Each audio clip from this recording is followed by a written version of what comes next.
from at all. Nah, mate, I'm just a bloke from the bush, you know. G'day, Steve. How you going, mate? Australia, a land of vibrant cultures, rich history and diverse communities, it is also home to some of the most fascinating traditions that you'll ever come across. From Mardi Gras to backyard cricket and ancient Indigenous customs, stick around as we get to know the land down under a little bit better. Can you hear the thunder? Oh, you better run, you better take cover. Oh. When we think of traditions, we often think of the ones that are widely celebrated.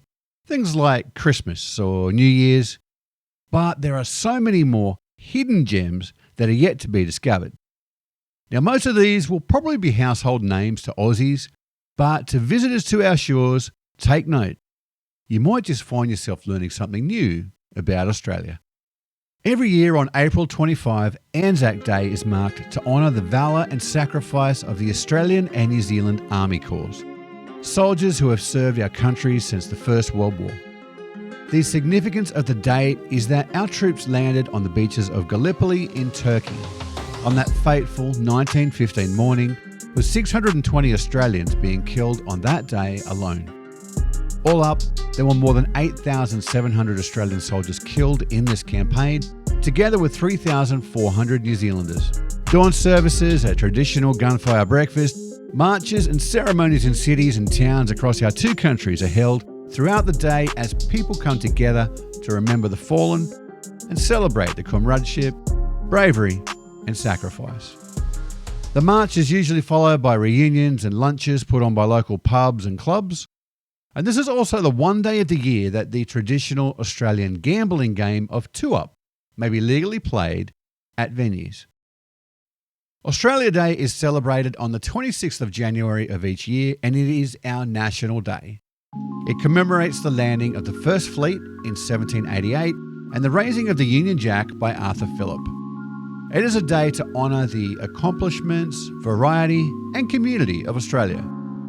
During the day, there are barbecues, concerts, fireworks, and citizenship ceremonies during which new citizens swear allegiance to our country.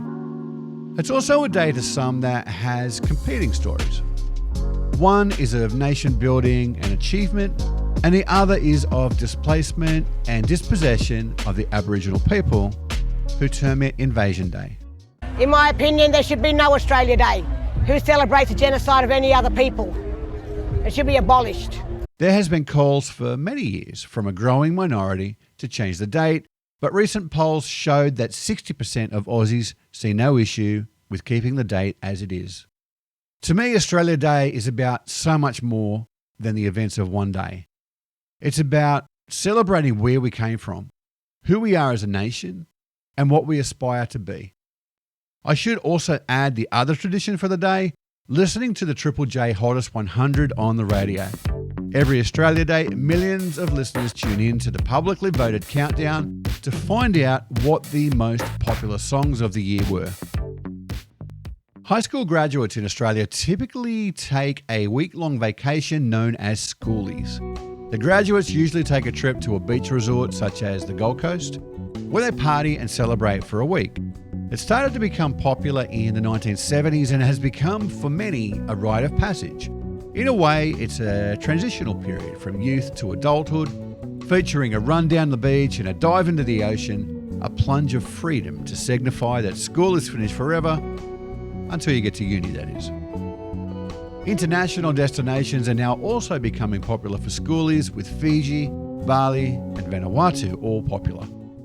Following on from Schoolies, we have Muck Up Day, and it's a rite of passage for each Year 12 student. And Muck Up Day differs from school to school, but the core elements remain the same.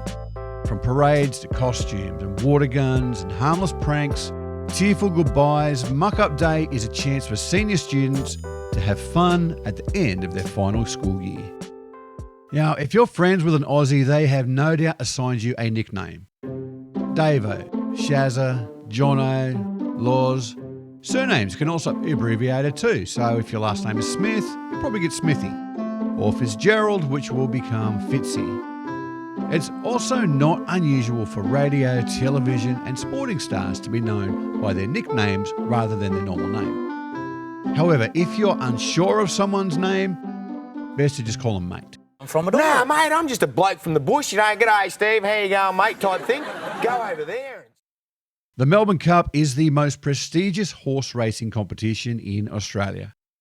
Every year, the competition takes place on the first Tuesday of November, and the event, which is frequently referred to as the race that stops the nation, enthralls the entire country. Well, most of it. Price and Warp Speed as well. Zardozi grabbed by Knight's Choice and Warp Speed coming at it. Knight's Choice, Warp Speed, they hit the line. It's a photo finish. Knight's Choice, I reckon. The day is celebrated by Australians who dress up, take part in office sweepstakes, and gather with friends and family to watch the race.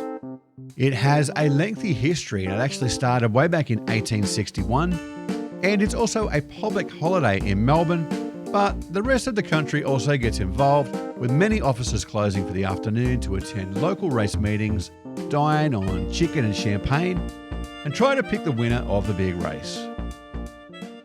Christmas in Australia is celebrated with a unique twist due to its summer season. So we often enjoy Christmas with outdoor activities such as beach gatherings, barbecues and picnics. Traditional Christmas meals may include seafood, cold meats and salads, alongside your usual roasts like pork and turkey, etc. Of course, don't forget the Christmas pudding. Cricket is one of the most popular sports in Australia, and this makes the Boxing Day Test at the MCG a legendary occasion. The event, which always takes place on December 26, with 5 days scheduled to play out, draws cricket fans from all over the world. The game is more than just a cricket match. It has evolved into a social custom that brings together families and friends to enjoy the game and mark the holiday season. A barbecue lunch while watching the cricket on the telly, a swim at the beach with the cricket on the radio, or if you're one of the lucky ones attending the game at the MCG, a sea of colour, chants and songs, high energy, and more than a few bevies to cool you down too. Australian Aboriginal culture includes a number of practices and ceremonies centred on a belief in the Dreamtime and other mythology. Reverence and respect for the land and oral traditions are all highly emphasised. Now, Australia's multicultural society also means that numerous cultural and religious festivals are also celebrated throughout the year. And these range from Chinese New Year, Diwali and Eid. Just a few examples of the diverse celebrations that you'll see all across the country. The Sydney Gay and Lesbian Mardi Gras is an event held in Sydney, attended by hundreds of thousands of people from around Australia and overseas too. One of the largest LGBT festivals in the world, Mardi Gras includes a variety of events including the Sydney Mardi Gras Parade and Party, the Bondi Beach drag races, and Fair Day, which attracts around 70,000 people to Victoria Park. More than 10,000 people take part in the parade itself, and famous faces such as Cyndi Lauper, George Michael, and Kylie Minogue have all attended the event too. Hundreds of thousands of Australians and international guests come out in support of the parade, with many lining up for a viewing spot from early in the afternoon, and by 7:45 p.m. parade kickoff, crowds are usually 10 people deep. Chucking a sickie. Now, this phrase is generally used on Mondays and Fridays when an employee wants to take a day off work. Although chucking a sickie might imply that the person is in fact sick, this is not always the case, and most likely they've taken the day off work because they're hungover from the night before.